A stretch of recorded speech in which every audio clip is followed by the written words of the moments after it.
한 10년 뒤에는 한번 나오겠죠. 이걸 우리가 분석하는 거예요.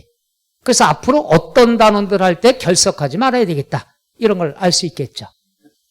그래봤자 15개인데 하나가 어디 갔느냐. 하나는 이 모든 조세에서 사용하는 용어가 있죠.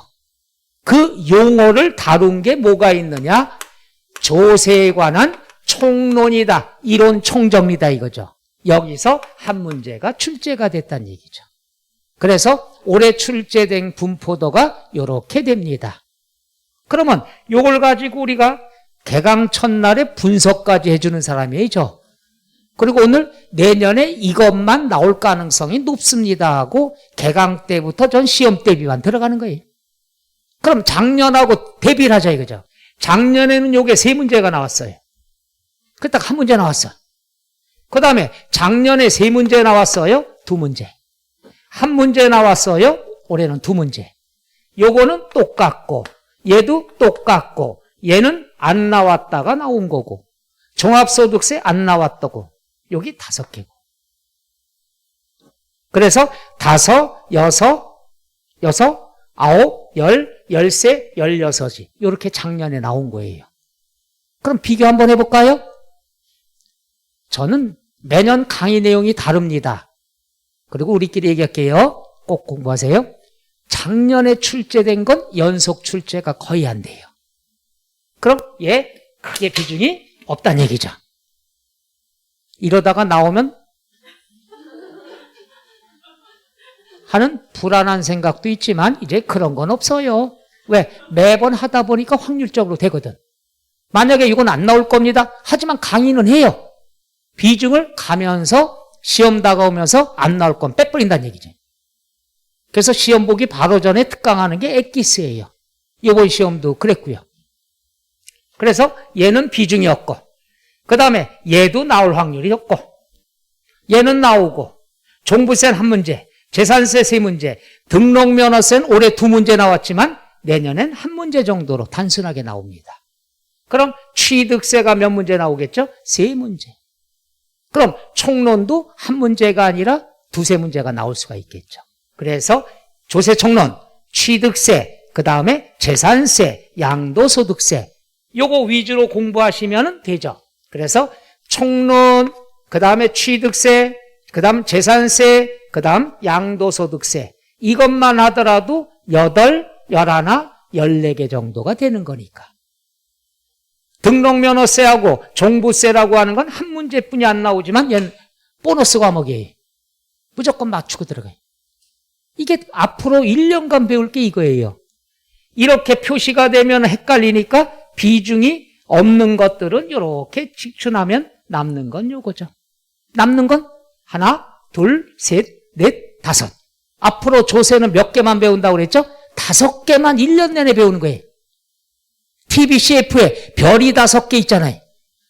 세법도 5개. 이것만 집중적으로 1년 내내 공부해요. 사고, 보유하고, 처분하는 거. 사고, 팔고. 요 순서대로 공부하는 거예요. 그 다음에 여기서 사용하는 용어를 총정리한 게 뭐가 있죠? 조세 총론. 그래서 6단원을 공부하는 겁니다. 6단원. 이거 이상의 것은 한두 개 용어가 추가가 되지만 어려운 게 아니기 때문에. 그래서 처음 우리가 11월, 12월 과정에 대해서는 용어만 아시면 돼. 용어는 뭐냐? 5가지 조세에 대한 성격, 이론만 알면, 용어만 알면 끝나는 거예요. 다시 한번 얘기하면 사고 파는 거예요? 팔고 사는 거예요? 사고 팔면 순서가 사는 게 있죠. 살 때 부과되는 게 뭐가 있죠? 취득세. 등기할 때 하는 게 등록면허세. 등록세, 노, 등록면허세. 재산 보유하고 있으면 재산세. 내는 사람 중에서 고가의 부동산을 소유하면 종합부동산세. 그 다음 세금이 무서워서 매각을 해야 되겠다. 처분해야 되겠다. 그럼 세금도 걷죠. 양도소득세를 걷습니다. 그럼 이 5가지 조세에 대해서 사용하는 이론, 사용하는 용어 총정리한 게 뭐가 되는 거죠? 조세 총론이죠. 그러니까 이게 제일 어려운 거예요. 왜? 안 배운 5가지 조세에서 사용하는 용어를 총정리 미리 배우니까. 그래서 세법은 첫날이 제일 어려운 거다. 앞으로 2달간 배워야 될 것, 또 1년간 배워야 될 용어를 총정리했으니까. 그래서 총론부터 우리가 시작을 하는 거죠. 자, 여기 나와 있습니다. 이렇게 해놨네요.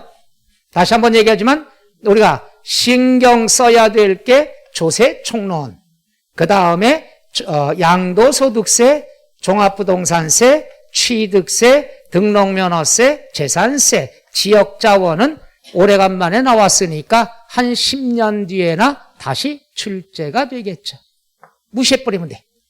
그럼 하나, 둘, 셋, 넷, 5개의 총론이 있죠. 이제 5가지 조세 뭐 배우나 이름은 이해 가겠어요? 요 순서대로 공부하시면 됩니다. 자, 그러면 여기에서 우리가 알아둬야 될 것이 뭐가 있느냐? 하나씩 한번 해볼게요. 제일 첫 번째 중요한 것. 제일 첫 번째 중요한 것은 뭐가 있느냐? 요놈이죠, 요놈. 무조건 알아둬야 됩니다. 국세냐, 지방세냐. 이거는 무조건 알아두셔야 되는데 이걸 알기 위해서 뭘 얘기해야 되느냐? 과세 주체가 누구냐. 이제 슬슬 용어가 나옵니다. 용어는 과세? 과세라는 말이 나왔는데 그럼 제일 먼저 용어는 과세가 뭐냐? 비과세가 뭐냐? 시험에 항상 나오는 거죠. 과세는 뭐냐? 세금을 부과한다. 세금을 매긴다. 과세의 뜻 이해가요? No. 그럼 비과세는 뭐예요? 세금을 안 매긴다? 굉장히 잘해요. 꼭 시험 대비 특강하는 것 같아.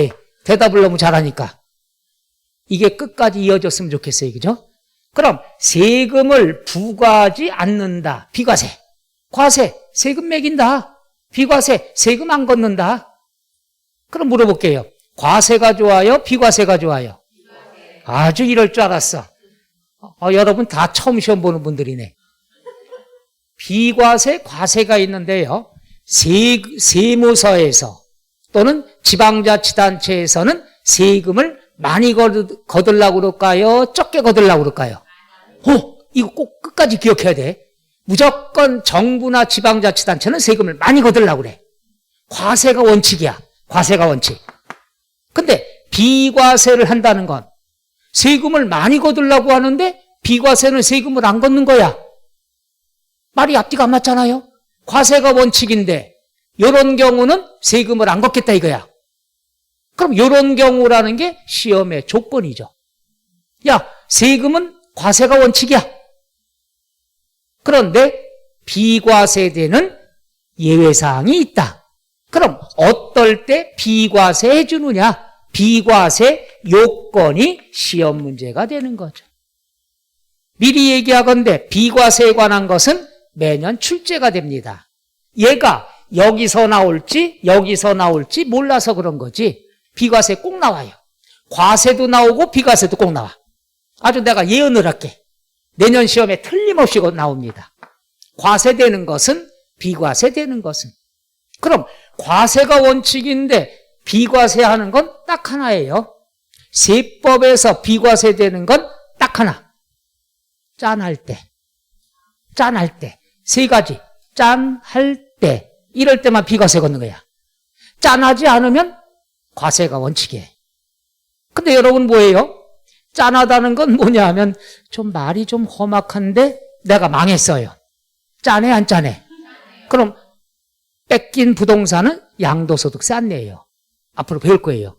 짠하니까. 회사가 파산됐어. 짠하죠? 그럼 세금 안 걷는 거야. 또 하나 어려운 얘기 하나 할까요? 1세대 1주택 있죠.